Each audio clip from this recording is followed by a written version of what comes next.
Just as a disclaimer, we want you to know that some of the movies that we will be reviewing were shot in a different time and era where people of race and sex were not treated equally. We understand this and hope you do too.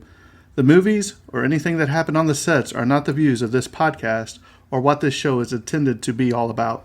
Exactly. And we want to give due diligence in presenting the movie and not the views of the cast or directors or anyone involved. But we also feel it's necessary to let the audience know some of the background information to get a feel for what was happening at the time of shooting the film. Again, we hope you understand that we do not agree with everything that went on, and we just want to give out the information. And with that being said, hope you enjoy the show.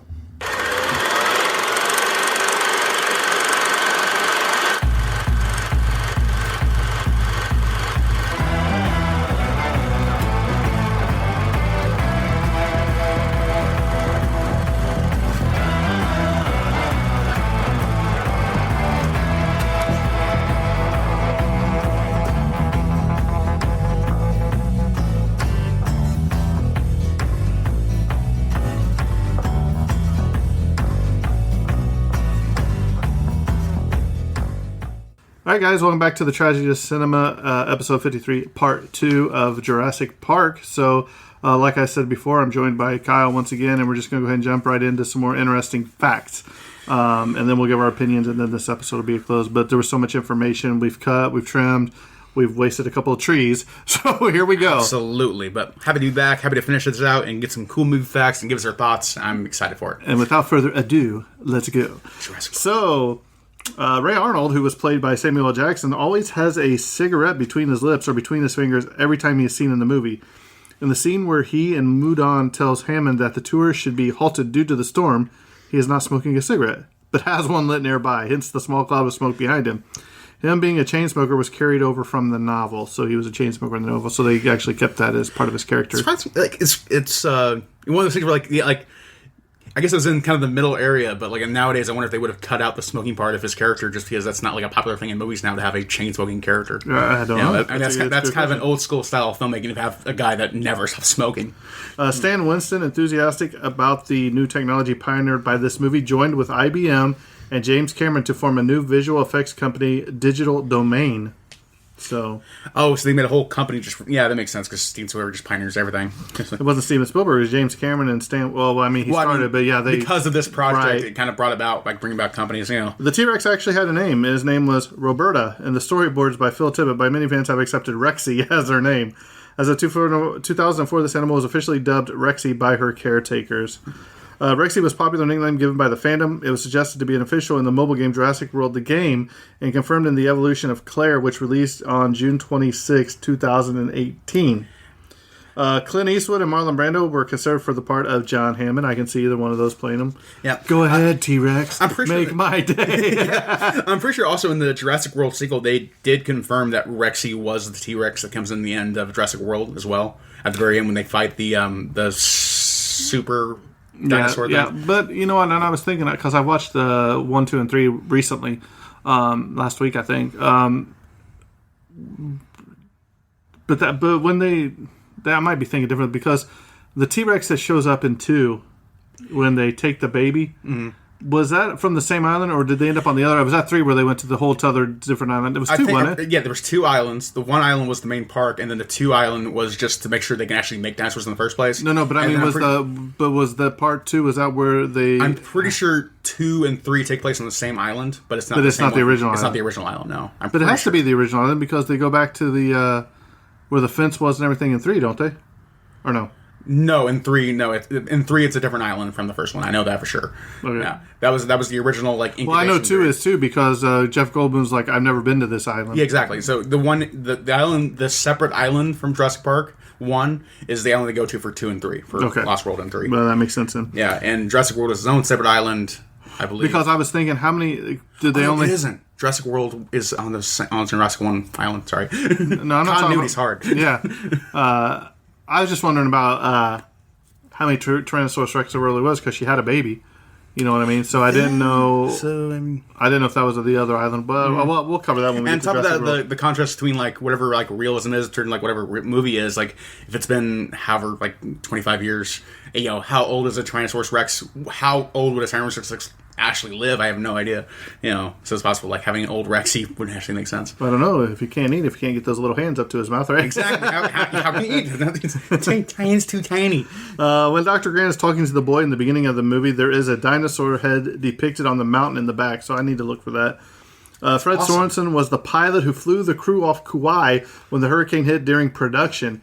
He played Jock, the pilot who flew Indiana Jones away in the opening scene of Indiana Jones and the Raiders of the Lost Ark in 1981, directed by Spielberg. Cool fact. Yeah, so he really was a pilot. Yeah.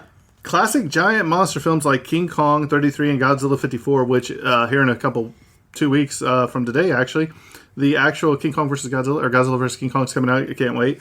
But they were both major influences on Steven Spielberg, and the main reason why he wanted to direct it. Spielberg paid homage to Kong in the film, with Dr. Ian Malcolm uttering, "What have they got in there, King Kong?" Also, after seeing the Kong puppet on the Universal Studios tour, Spielberg asked the designer to apply the same principles to the movie's dinosaur. For example, smoothness, muscle tone, etc. In the making of Jurassic Park's book, Spielberg described how King of the Monsters' version of Godzilla was an influence, stating Godzilla, of course, was the most masterful of all the dinosaur movies because it made you believe it was really happening, which I agree because it looks so good. Yeah, it's... And I know you're a big Godzilla fan because you just brought the whole Showa era film collection I brought here to show off. And, with all his artwork and everything. Yeah, it's very nice. It looks incredible. I love it. This is the first movie to use DTS, now Datasat surround sound. Yep. So I thought that was pretty good information.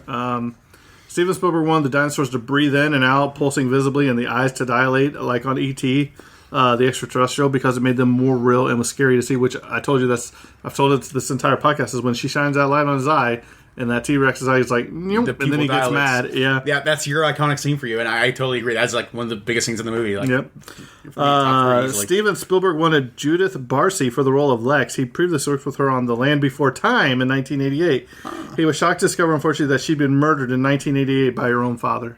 Oh, so that's a good twist. Man, that's like right when Land Before Time came out. Man, the same year. Yeah, that's terrible. That's awful. Maybe we'll have to do a little episode on her. Well, that was a sad movie anyway. It was a sad movie. God, the mom. I did love Petrie though. Sets were constructed on 5 of Universal's largest sound stages and one enormous Warner Brothers stage.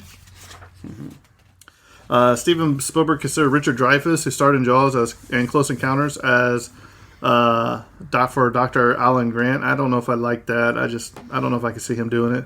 Which actor? Yeah. Richard Dreyfuss. I don't know if I see him as Alan Grant. I'd see him more as with the right haircut, maybe. Yeah. Robin Wright was offered the role of Dr. Ellie Sattler. Mm-hmm. Well, there's a lot of people. Let me get to this last page. It's clear that they considered almost everybody. Here we go.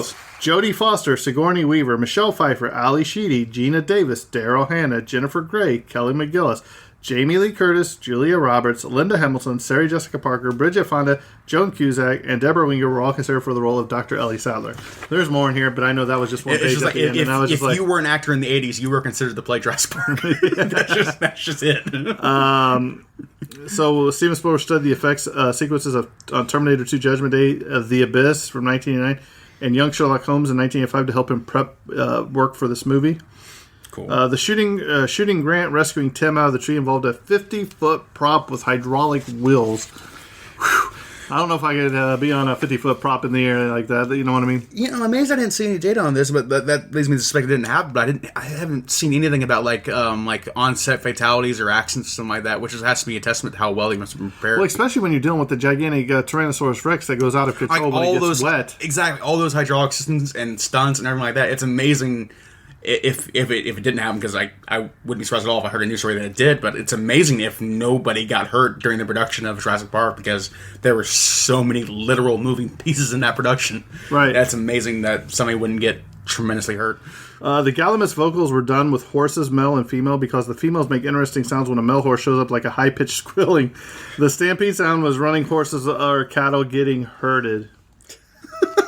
So you see the two different versions. That's kind of like when you get married, Exactly. One's got the high pitch, man just feels like he's been trampled over. Exactly. Such is life. This is interesting. At the 66th Annual Academy Awards, Steven Spielberg, and this is in 1994, Steven Spielberg's Schindler's List from 1993 and this movie competed for the best sound category. Ultimately, this movie won. So, how would you like to be Spielberg when you know two movies of yours are going up against each other? Who do you root for? I mean, you definitely got to get...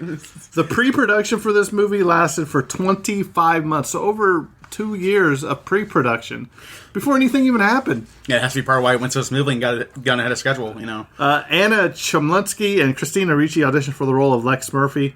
Steven Spielberg refuses to record a director's commentary for any of his movies, and that's a shame because I hopefully, before he passes eventually, I would like to see him at least do one of like his most all-time famous movie or whatever it is. I don't care what it is, just to get inside of his mind what he was thinking here, what he was thinking there. I mean, if anything, at least like if Indiana Jones or something. I wouldn't be surprised. It's like like if he doesn't have himself already made, like postmortem, there's got to be some kind of like just a huge cabinet full of thousands upon thousands of notes that people put together. Like surely awesome. Those things are together. But I don't want it to be like we've talked in the podcast at some points is where that stuff's put away in a safe or something, and then it gets destroyed in a fire or flood or something. You know what I mean? I mean, at least with the Indiana Jones stuff, you would think that almost all that stuff has to be at Skywalker Ranch. It belongs in a museum. It literally, and Skywalker Ranch is kind of like just like the standard for like maintaining and protecting. Road trip. We need to go. Can't go to Skywalker Ranch. Yeah. I'm sure they'll let us right in. Not Skinwalker Ranch. Skywalker Ranch.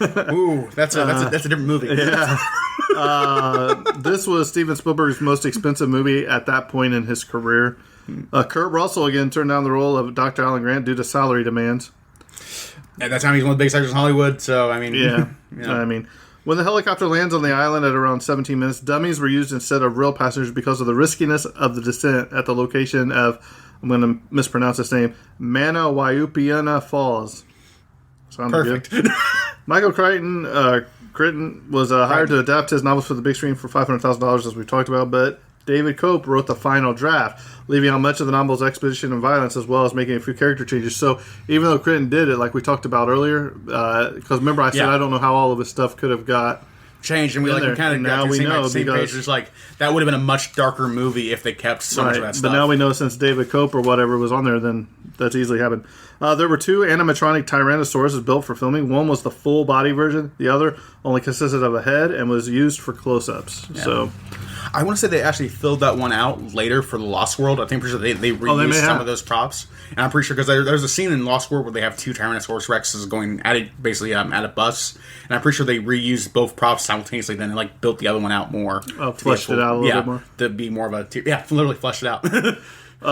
Although sickly in the movie, a Triceratops could, in reality, successfully battle a T-Rex. Yes, Triceratops didn't exist. But I know, but still, technically. No, don't start. Don't tell me the Triceratops didn't exist. You're going to start a war in here. It's a bone mold thing. Yeah, it's dumb. Oh no, here we go. Something like a Triceratops existed, but not as an individual species. It was just an elephant with a horn. Okay. The helicopter used in the movie was later involved in an accident in Hawaii in March 2001. In the accident, the chopper dropped 10 feet to the ground, bounced back up, and then tipped on its right side. Oh wow! So you got to be careful with those. The raptor hatching scene was envisioned with someone holding the egg first. So you remember when Rich Hammond is watching the eggs and insists upon watching every birth. Right. Yeah. And it was actually somebody was supposed to be holding it when it hatched. But I do believe you said something where... Yes, I have a fun fact about this on my side over here. It turns out the hatchling's egg was made out of wax with a layer of saran wrap laid on top of it. And the hatchling was molded by Greg Fiegel. And the puppet had to be puppeteered by over 7 people simultaneously to actually get the whole arms moving right and the head moving right to look like a... 7 people, man. 7 people? For just that little bitty... Could you imagine how sophisticated those little animatronics had to be and how tiny they had to be? Well, I'm just saying, I think Jabba the Hutt in Return of the Jedi had 6 people moving him as a puppet. Yeah. And this little guy is taking 7. 7 people to move right, all those appendages all in sync and moving them together. I guess his eyes and all that, you'd have to be all in sync. I was already thinking of modern equivalents, like how people animate Grogu, probably similar size in terms of complexity of animatronics. So it's amazing that they got that done back in 1993 when it's a challenge even today. Exactly. When it says a Steven Spielberg film at the end of the movie, listen closely. You will hear the slightly modified 5 tones from Close Encounters of the Third Kind in 1977. That is incredible. Yeah, we're going to have to rewatch it just to get that. We're going to cover that movie eventually. William Hurt was offered the role of Dr. Grant, but he turned it down without reading the book or the script. So he's just like, no, thanks. I got plenty of stuff going on. Well, I mean, it seems like a long shoot. You know what I mean? Oh, yeah. I mean, And I don't know how many of those pre-production meetings some of the cast had to be in, but if they had to be in any of them, that's a long time. That's a huge commitment. I mean, you hear a lot of stories about that, like, oh, I can't believe this actor turned down this role, but in reality, it's like they got busy lives themselves doing all that kind of stuff. Right. And like, if you got stuff going on, you don't want to sign on for like 6 different things, only to be committed to it a year later and realize like I am overwhelmed. Right. Michael Crichton's original idea for the screenplay was about a graduate student who recreates a dinosaur. Can you imagine? He continued to wrestle with this fascination with dinosaurs and cloning until he turned it into a novel. Steven Spielberg first learned of it in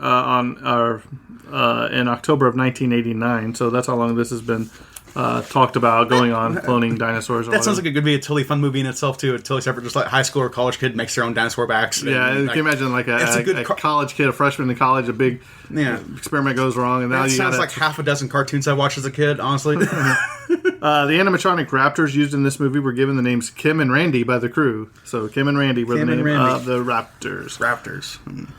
Oh, here we go. Here's some more people for Dr. Ellie. Nicole Kidman, Heather Graham, Lisa Renee Zellweger, Kim Raver, and Mariska Haggerty were all among those considered for the role of Dr. Ellie Sadler. In the special features for The Fly in 1986, Jeff Goldblum revealed that he first met Martin Ferrero at the airport for their flight to Hawaii. Ferrero then suggested that it should be Malcolm who dies and Gennaro who lives. This is, in fact, how it went in the novel. Malcolm ultimately dies of his injuries, and Gennaro, who is not present for the Tyrannosaurus Rex because he stayed behind with Ellie with the 6 Stegosaurus Triceratops, lives and helps Mulan get the park running again, much of which was given to Ellie in the movie. Man, it's kind of crazy how much actually the books and the movies diverged. Did you read this book? Yeah, I read it in middle school back when. Middle school? Yeah. Man. Yeah. A little bit of violent book to kind of read in middle school. I don't remember how I got it, actually. But it's good. When Gennaro runs to the toilet to hide from the T-Rex, he passes a sign which says, no feeding, flash photography, or yelling. This group does a form of all three in the moments leading up to the attack because, remember, the little girl flashes it. Flashes the light. And they feed the T-Rex with the lawyer. Right. And then he was yelling, too, when he's sitting on the toilet. Hey! Jeff Goldblum yelling. Michael Keaton, Bruce Campbell, Johnny Depp, Ted Danson, Steve Guttenberg, and Michael J. Fox were all screen tested for the part of Dr. Ian Malcolm. Michael Keaton, I think, would have been great. Michael Keaton, perfect in everything he does. Michael Keaton's a perfect actor. It's one of my favorites. Johnny Depp probably could have pulled it off. He would have had that. That's the one. Gutenberg too. Johnny Depp was the one I'm most interested to see. Like I'm trying to imagine what he'd be like in that, and that's a totally different. That's a different character, but also a good. And look, character. it's my last page of notes. Laura Linney auditioned for the role of Ellie Sadler. So Terrence, almost called you Terrence. Slapped me upside the face and called me Sally. Kyle. Now I'm going to mispronounce everything. Let's go ahead and go to your stack of notes. All right, some other fun facts about the movie. A team of paleontologists at the University of Copenhagen determined that after 1.5 million years, the nucleotide bonds of the DNA would be too short to get any meaningful data out of. And dinosaurs had to have gone to extinct 65 million years ago. So any nucleotide bonds between their DNA are most likely like unsalvageable. A finding which has no bearing on a fictional story, of course, but it's still an interesting fact of like the idea of getting the dino DNA just wouldn't kind of work like that. But speaking about the dino DNA, the scene where Mr. DNA is discussing the creation of dinosaurs and lists the genetic code that flies along screen, this is not dinosaur DNA, but it's also not random. The DNA belongs to a restriction enzyme, which is the circle DNA used in E. coli to defend itself against viruses. Oh, wow. Yeah, really kind of random fact. They actually got a real DNA strand for that whole sequence. And it was the first fully completed sequence of DNA, the E. coli defense mechanism. So, pretty cool fact there. That's really interesting. Yeah, I really like that one a lot. Okay, another fun fact about Cameron Thor. He had previously already worked with Spielberg on the movie Hook back in 1991, and initially auditioned for the role of Malcolm before trying out for the role of Dodgson. Thor said about casting, it just said shaving cream can in the script. So I spent endless time in a drugstore to find the most photogenic can possible. I went with Barbasol, which ended up in the movie, but I was so broke that I took the can home after the audition and just used it myself. So, tough to be an actor, I'm sure. That's here. Around near the end of the movie, Hammond repeatedly tells everybody very proudly, "We've spared no expense." And after the park goes completely down and everything goes bad, his beloved children and Dr. Grant go missing, he talks with Dr. Sadler. He tries to explain the park to her, and she points out the park was always doomed, and Hammond is completely broken by this. And she tries to make him feel better by complimenting the ice cream, and once again he says, without any of his previous pride, "We spared no expense." Mm-hmm. Sad John Hammond. It's got to be tough being a billionaire. Or however, you got to be a trillionaire to make the park, right? More than that, I think. No.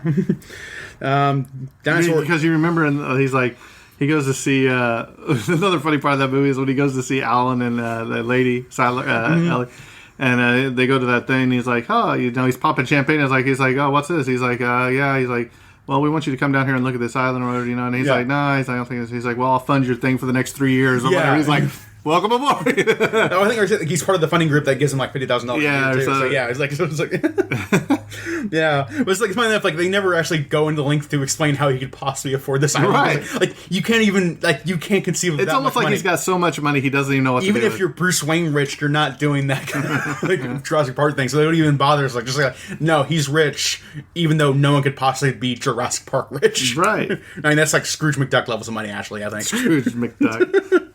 See him just swimming in the big vault of money. Exactly. That's a good image of Hammond. Yeah.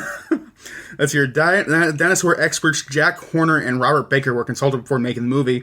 Both were also name-checked in the novel itself. So Michael Crichton worked with both of those people on the book and on the movie. Let's see here. Fun facts. Going through the papers, guys, looking for cool stuff.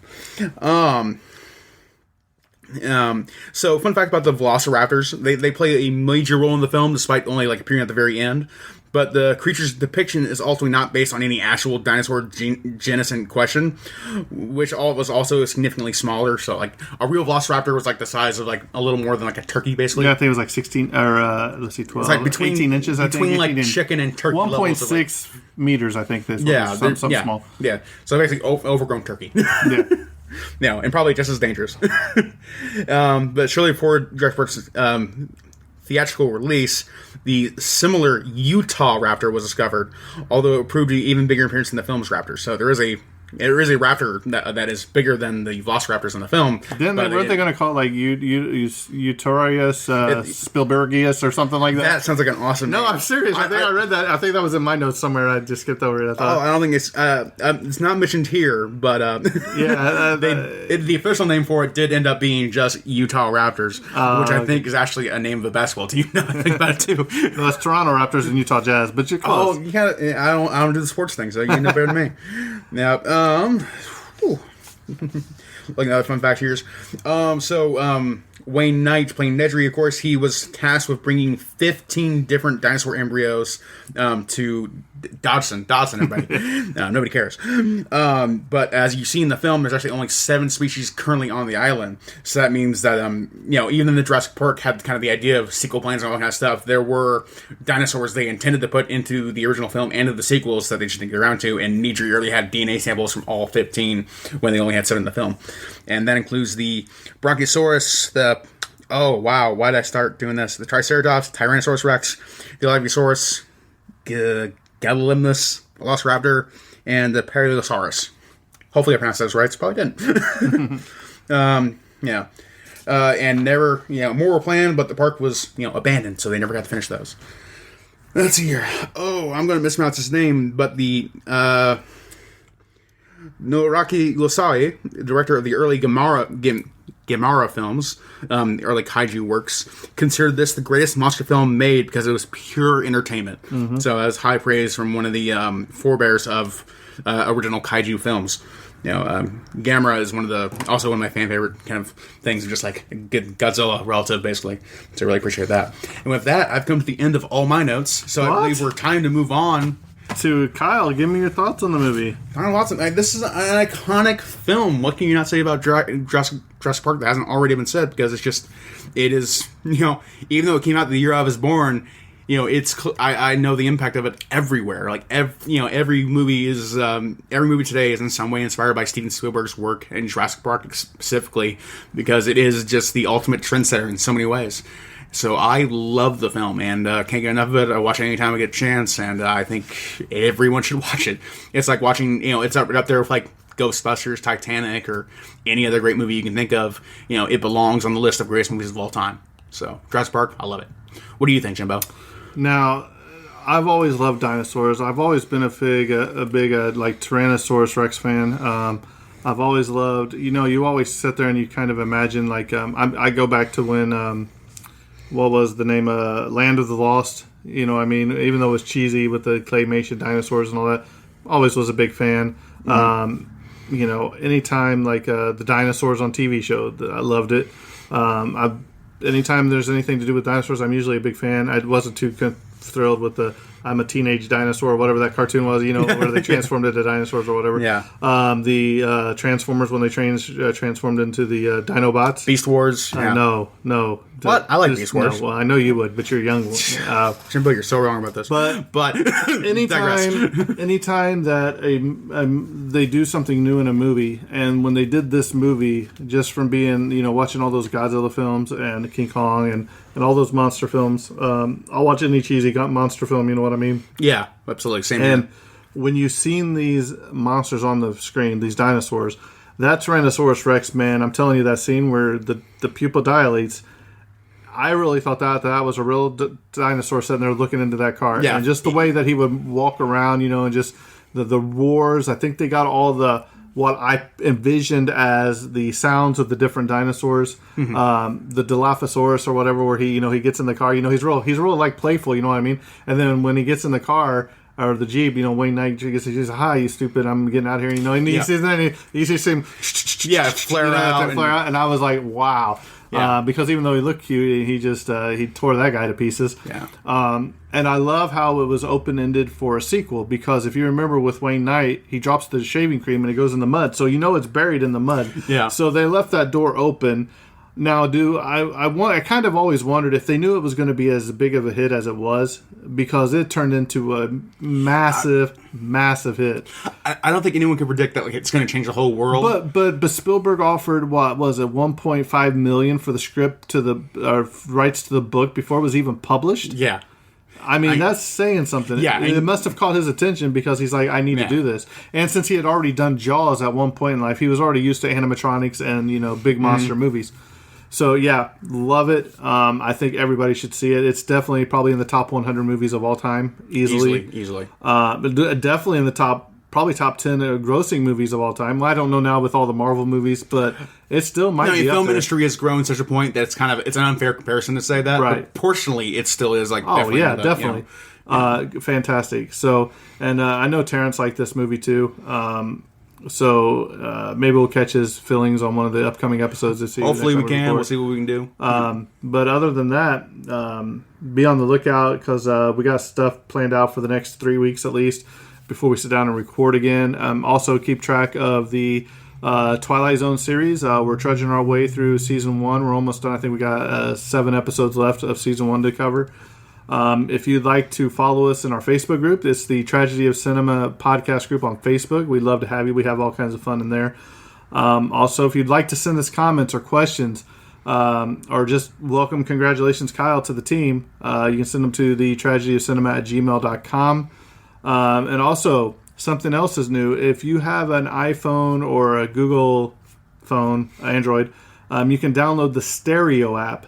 You can find me there, James Barnes. You can follow me. It's basically like if me and Kyle go live, we're one-on-one, and it's just like we're talking right now, and we go live, you have a chance to push a button, and you can talk for up to 3 minutes, where we can ask a question. You guys can send that to us, and we can hit play, and your voice will go out over the air too. Yeah. It's a good way to interact with the fans. I think everybody will really enjoy it. I think it's something that will promote this podcast and pop it out into the future. Me and Jimbo and me and Terrence, I'm sure, are very interested in trying to get more content on there and see if we can do more live featured content to entertain you guys and interact with the little community we've been making the past few years. And if you haven't told anybody, please tell a friend. I know I've put some stuff up at work, and the downloads will just keep going higher and higher, and it's pretty awesome and actually amazing that just from my little studio here in my house that we're going across the world. Well, we love all you guys. It's just something movies that I'm passionate about. I know Terrence enjoys, and I know Kyle is very passionate because we used to work together, and we would talk nonstop about movies for any time we could when we worked together, breaks. When he was training me, supposedly, we would talk about movies. Yeah. It's training, in quotes. Right. So we went through a lot of stuff together. So we're glad to have you on board. Just get ready because we're about ready to get this ship righted. I think we got a good plan in place now where more content will be coming out instead of skipping months before episodes come out. So 2021 is going to be the best year yet for the Tragedy Cinema podcast. Yes. Well, bar none. Well, Kyle says that, but we'll see. We say that Kyle will quit in 4 months or 4 weeks. I quit now. Well, with that being said, I think this has been an extra long episode. But when you have an extra long episode like this, you want to make sure you cover at least all the interesting facts that you find that you think people should know about. And Jurassic Park deserves it, frankly. yeah. You know. So, also, our 2-year podcast anniversary is coming up. I believe it's April 9th. So if you would like to send us an audio clip, send it to the treasurycinema@gmail.com, wishing us happy second birthday, or whatever you want to do. Send us an email. I'll read it on the air that day. We will be covering for that week. I think it won't drop till the 13th. But we are going to be doing Star Wars. It is something that we have talked about doing since the beginning of this podcast. Kyle's a fan. Terrence is a huge fan. I'm a diehard. So of course. It'll be another longer episode. It'll probably be 2 episodes long like this one, maybe At 3. least. Yeah. Because there's so much to talk about and what it meant to each one of us. So be on the lookout for that. If you'd like to participate in that, we'd love to have you guys write in and or send audio clips, and that way we'll put them in there, and we'll just have fun like we did back when we did, what was that terrible vampire movie? The Lost Boys. That's what it was. So they'll be coming out after me now. Johnny Depp feature. Yeah, there's 2 things you always got to remember. Lost Boy sucks. And Lost Boys is terrible. And yes, number 1. Die Hard is not a Christmas movie. And with that being said, I think this episode's coming to a close, and that's a wrap. And cut.